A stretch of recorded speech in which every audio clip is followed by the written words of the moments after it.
Hi friends, welcome to our channel. Flash TET విషయం చూద్దాం. In service టీచర్లకు TET పరీక్ష ఒక వారంలో నోటిఫికేషన్, అంటే ఒక వారంలో రావచ్చు లేకపోవచ్చు, కానీ టెట్ అయితే మాత్రం రాయాలనేటువంటి నిబంధన వచ్చింది. ఎవరు రాయకూడదంటే 2010కి తర్వాత నియమితులైన వారు రాయనవసరం లేదు. 2010కి ముందు నియమితులైన వారు రాయాలి. అయితే ఎస్జిటీలు అయితే టెట్ పేపర్ 1 రాయాల్సి ఉంటుంది. స్కూల్ అసిస్టెంట్లు పేపర్ 2 రాయాల్సి ఉంటుంది. ఏ క్యాడర్ వారైనా 30/9/2030 తేదీలోగా పదవీ విరమణ చేసేవారు ఎవరైతే రిటైర్మెంట్ దగ్గరలో ఉన్నారో వారైతే మాత్రం టెట్ రాయనవసరం లేదు.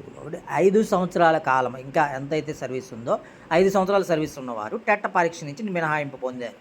ఎలా అంటే సుప్రీంకోర్టు తీర్పు ఇచ్చింది. కానీ ఇప్పటికిప్పుడు ప్రమోషన్ పొందాలంటే టెట్ అర్హత అయితే తప్పనిసరి. ఎవరైతే టెట్ అర్హత పొంది ఉంటారో వాళ్ళకు మాత్రమే ప్రమోషన్ ఇవ్వాలనే విషయం సుప్రీంకోర్టు తెలియజేస్తుంది.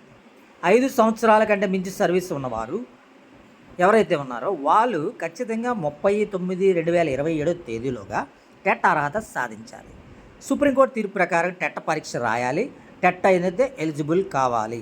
టెట్ పరీక్ష చూస్తే 150 మార్కులు ఉంటుంది. 150 నిమిషాలు ఉంటాయి.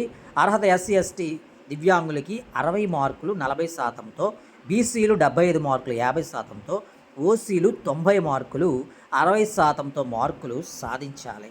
అలా టెట్ అర్హత సాధించిన వాళ్ళకి ప్రమోషన్ పొందేటువంటి అర్హత ఉంటుందని సుప్రీంకోర్టు అనేది మనకి గైడ్ లైన్స్ అయితే రావడం జరిగింది. ఫ్రెండ్స్, మనం ఇలాంటి వీడియోస్ కోసం మన ఛానల్ని సబ్స్క్రైబ్ చేయడం మర్చిపోద్దు. Thank you very much.